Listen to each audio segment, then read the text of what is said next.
J'ai donc enseigné la théologie à Aix-en-Provence pendant toute ma vie professionnelle, une quarantaine d'années, et jusqu'à ma retraite. Depuis ma retraite, je suis resté actif en écrivant, en publiant des articles, en assistant à des conférences, etc. Et ça m'a permis aussi d'avoir une nouvelle vision du monde avec des contacts au Brésil ou en Indonésie, en Corée, un peu au-delà des frontières habituelles, hein. Donc, essentiellement, je suis intéressé par l'enseignement théologique et par l'approfondissement théologique. J'habite maintenant en Grande-Bretagne. Et j'ai quitté la France parce que j'ai 3 enfants et aucun de mes enfants n'habite en France à l'heure actuelle. Ils sont un peu éparpillés à droite et à gauche, hein. Et donc, nous sommes ici en Grande-Bretagne.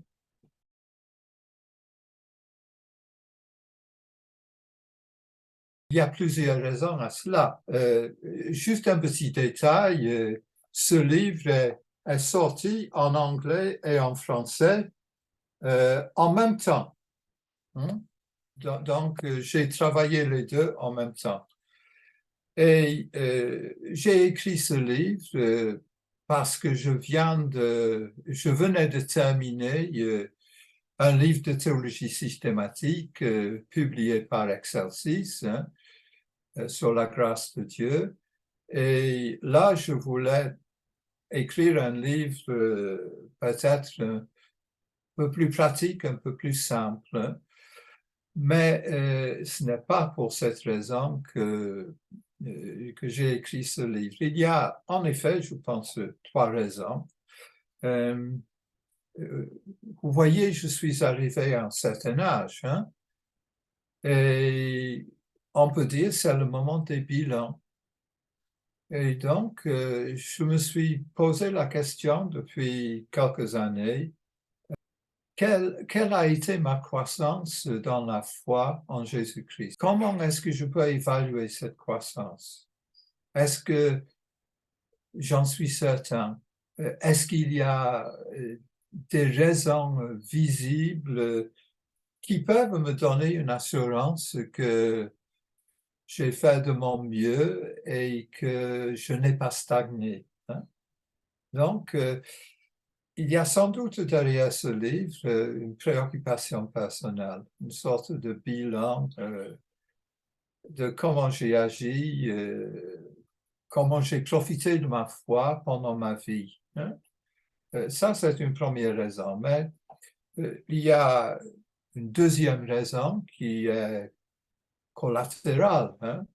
C'est que en discutant avec des gens, tant dans les églises en France qu'en Angleterre, très souvent, j'ai rencontré cette question de personnes avec qui j'ai discuté. Est-ce que je grandis en Christ? Et très souvent, des gens qui ont senti qu'ils sont toujours au même niveau, qui font du surplace. Et donc, comment répondre à ces gens? Que leur dire sur la croissance chrétienne? Et donc, j'ai essayé d'écrire un livre en indiquant 5 étapes de la croissance qui permettent d'évaluer en quelque sorte si nous avons une mentalité vis-à-vis de la foi qui permette la croissance, hein? Et puis, il y a aussi, je pense, une troisième raison, et cette raison, c'est que dans les églises évangéliques et autres, on peut trouver beaucoup d'enseignements sur la conversion, hein, mais il n'y a pas vraiment beaucoup d'enseignements sur la croissance, hein. Pourtant, dans l'Écriture, cela revient constamment. Par exemple, une des exhortations de l'apôtre Paul est mettez tous vos efforts avec crainte et tremblement pour rendre votre élection certaine. Et donc, c'est une préoccupation fondamentale de la vie chrétienne, ce travail qui est une attitude constante, qui est à profiter de plus en plus de Jésus-Christ et de la grâce que nous avons reçue en lui. Beaucoup de gens, je pense, restent avec un discours de la foi seule, mais ne voient pas que la foi est quelque chose qui exprime une gratitude exponentielle, une gratitude qui croît et qui se développe et qui devient de plus en plus profonde. Et donc, très souvent dans les églises, je trouve que la croissance est mesurée d'une mauvaise façon aussi, très souvent par des expériences ou par des sauts en avant ou par des bénédictions particulières. Vous voyez, quand j'étais jeune, on parlait beaucoup de la deuxième bénédiction. Et même il y a des prédicateurs célèbres comme Martin Lloyd-Jones qui parlaient des expériences après la conversion qui venaient approfondir cette expérience. Et donc, j'ai cherché un moyen biblique, avant tout biblique, pour décrire ce que c'est que cette croissance. Et j'ai trouvé, dans mes lectures, dans ma réflexion, que dans le protestantisme évangélique, en particulier, et peut-être à cause de l'influence de la théologie systématique, avec la notion de l'ordre du salut, voyez la justification, la sanctification, la persévérance et la glorification, en pensant à ces catégories, on oublie les catégories bibliques qui parlent de la croissance, qui sont d'un tout autre ordre que les catégories de la théologie systématique, et parlent de la croissance de façon très pratique dans un milieu culturel agricole, que nous pouvons d'ailleurs toujours comprendre. Et donc, quand la Bible parle de la croissance, la Bible parle de l'enracinement, parle du fait de prendre de l'allure et se développer et produire finalement du fruit. Et la différence là, c'est que quand on pense à la croissance d'un arbre, on pense beaucoup à ce qui se passe dans le temps, et sur une longue période de temps.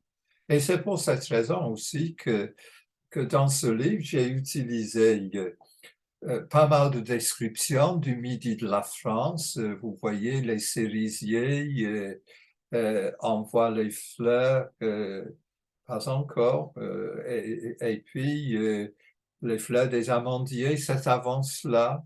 Après, il y a plus tard les cerisiers, et puis le fruit de ces cerises paraît au milieu du mois de juin, le temps des cerises et tout ça. Vous voyez, c'est une période qu'on peut discerner, et je pense que dans la vie, il y a des périodes de croissance qui impliquent la durée et non pas l'instantané.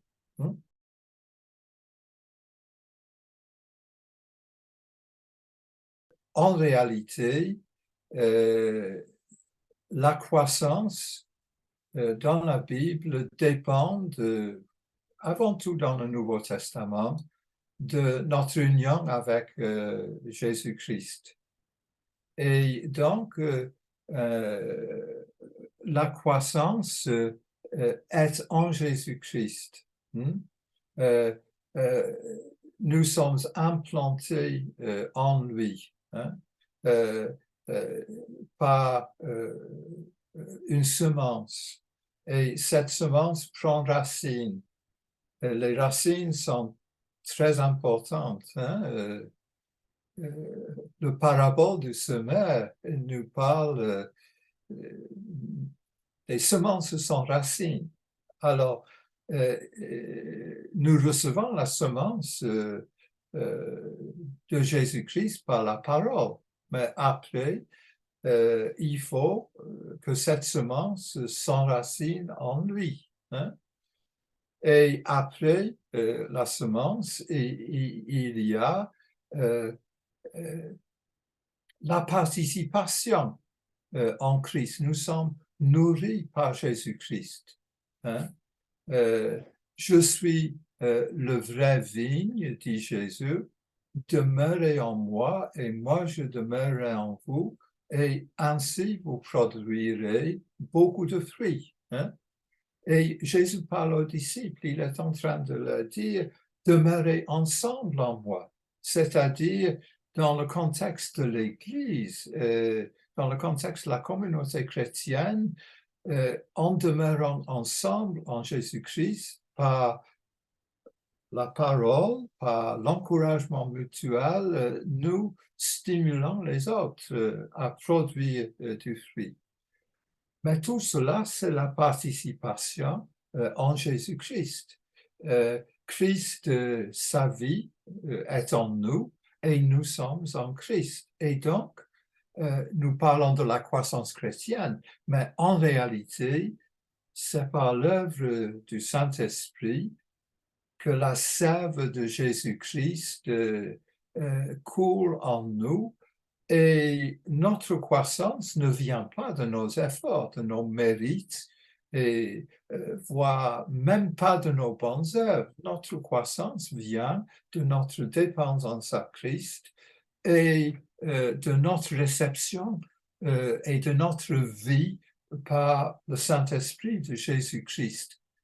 Et quand on parle des fruits de l'Esprit, c'est le fruit de l'Esprit qui est produit en nous, tant que nous demeurons en Christ et en son enseignement.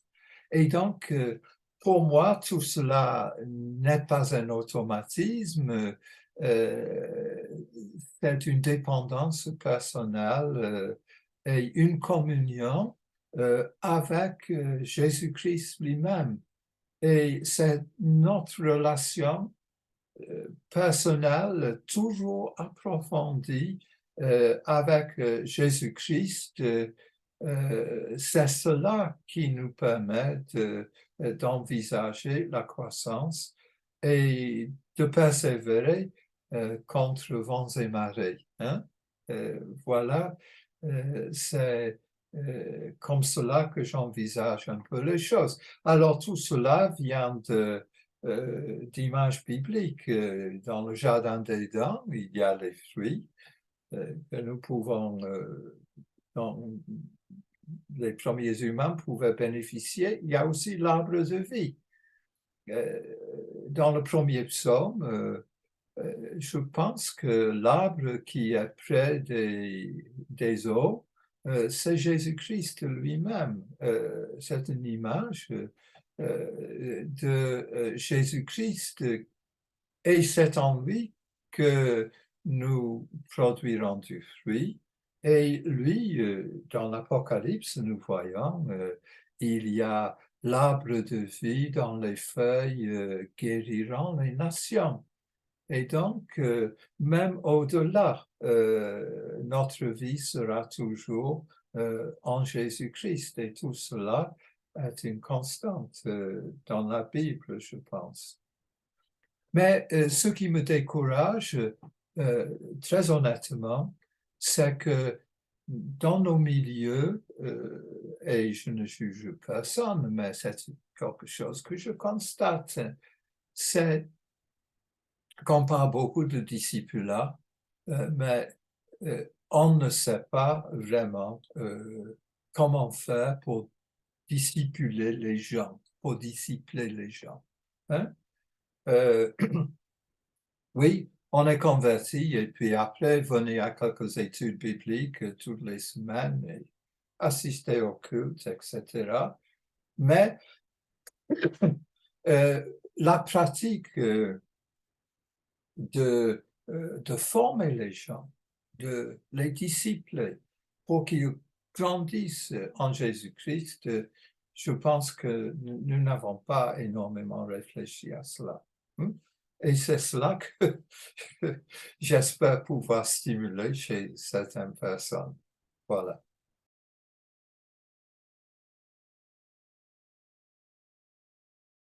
Le fruit que nous portons, c'est le fruit de l'Esprit de Jésus-Christ qui se multiplie dans notre vie. Hein? Et il me semble que le fruit de l'Esprit est singulier. Et le fruit de l'Esprit a des aspects différents. C'est l'amour, la joie, la bienveillance, la patience. Tout cela, c'est le fruit de l'Esprit dans le singulier. Alors, vous voyez, il y a une idée dans mon livre qui est un peu particulière, c'est que le fruit que nous portons ici n'est que les prémices, c'est une image biblique, les prémices du fruit que nous porterons dans l'éternité. Hein? Et nous avons parlé des cerises, hein, ou on peut parler des olives. Hein. Vous voyez, si vous cueillez les olives ou les cerises avant que ces fruits soient mûrs, c'est immangeable. Hein. Et donc, ce fruit qui mûrit pendant cette vie, mais le vrai fruit que nous porterons sera porté dans l'éternité, dans la vie qui nous attend dans l'au-delà. Et nous sommes en train de nous préparer pour l'éternité. Ce fruit, c'est la préparation pour l'éternité. Alors, nous savons par l'évangile de Jean et par les autres écrits du Nouveau Testament que la vie éternelle commence maintenant. Et nous commençons tout doucement à mûrir pour porter des fruits. Et je pense que la vie éternelle, ce n'est pas dans l'état céleste invisible. Je pense que l'éternel, ce sera la nouvelle création.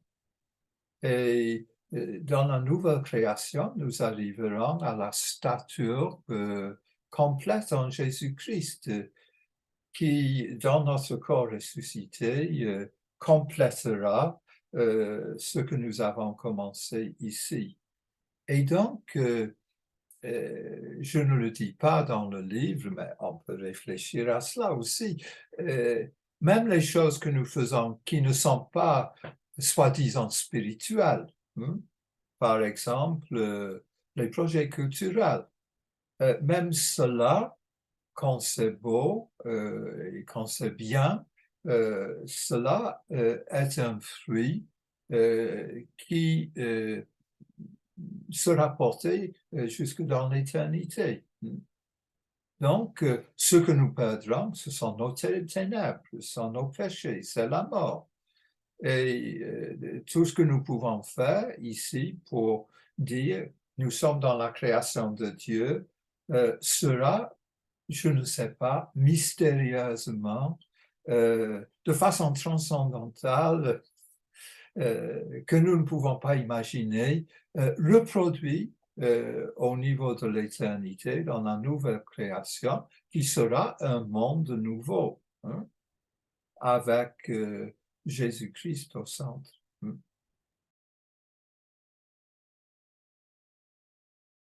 C'est l'enseignement de l'apôtre Paul. Hein? Quand j'étais enfant, je pensais comme un enfant, mais devenu adulte, j'ai regardé les choses autrement. Hein? Et le Nouveau Testament a d'autres idées aussi. Ceux qui sont bébés mangent du lait, boivent du lait, alors que pour les gens mûrs, c'est un bon steak frites, hein, c'est la viande. Hein.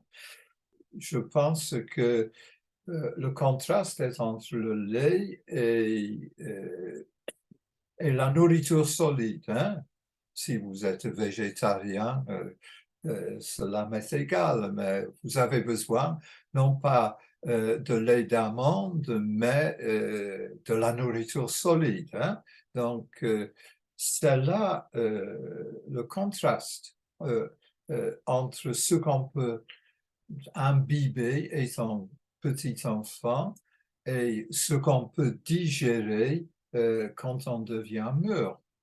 Et alors là, je pense que l'image est concordante avec ce que je dis. Nous sommes appelés à croître dans la grâce et dans la connaissance de Jésus-Christ.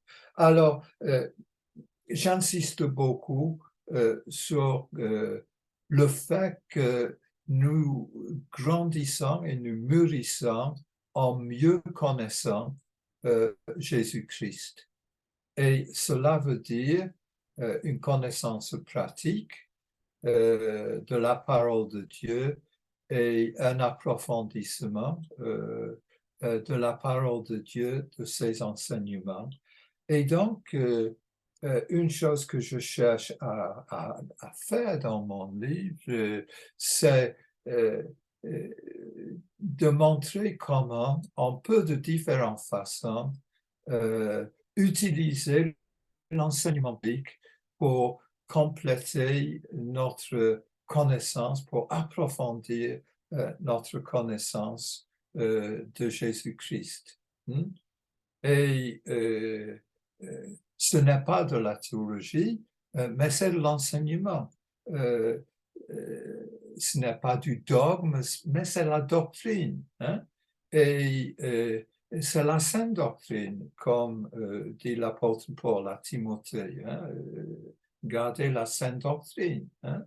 Et donc, en tant que chrétien, notre première façon de grandir, c'est de se plonger dans l'eau vive et d'assimiler cet enseignement de la Bible de plus en plus. Et ainsi, je pense que cela fait que nous voyons le Seigneur de façon différente, nous voyons nous-mêmes de façon différente et on voit le monde autour de nous de façon différente. Et ce qui est capital pour moi, c'est que par l'Esprit de Dieu, Jésus-Christ se modèle en nous. Hein? Jésus est notre modèle et nous sommes transformés à son image par son enseignement. Et ainsi, nous l'aimons de plus en plus et nous aimons ceux qui nous enseignent parce que tout le Nouveau Testament, c'est l'enseignement que Christ nous a laissé à travers ses messagers. Et donc, c'est en cela que nous sommes enracinés et de plus en plus profondément. Voilà.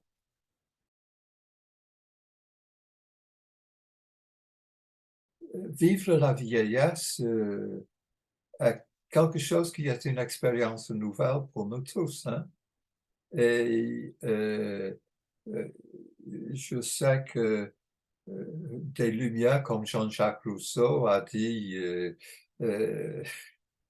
voilà, l'appel de la jeunesse, c'est d'apprendre à vivre, l'appel de la vieillesse, c'est d'apprendre à mourir. Mais je suis très conscient que cela devient de plus en plus proche. Et donc, pour les personnes âgées autour de vous, un très bon sujet de prière pour vos parents aussi. Si vous avez des parents qui deviennent un peu plus âgés, qui demandent un peu plus de patience qu'auparavant, un peu plus d'amour, un peu plus de soutien, encouragez-les à bien terminer la course, hein. Et c'est ça.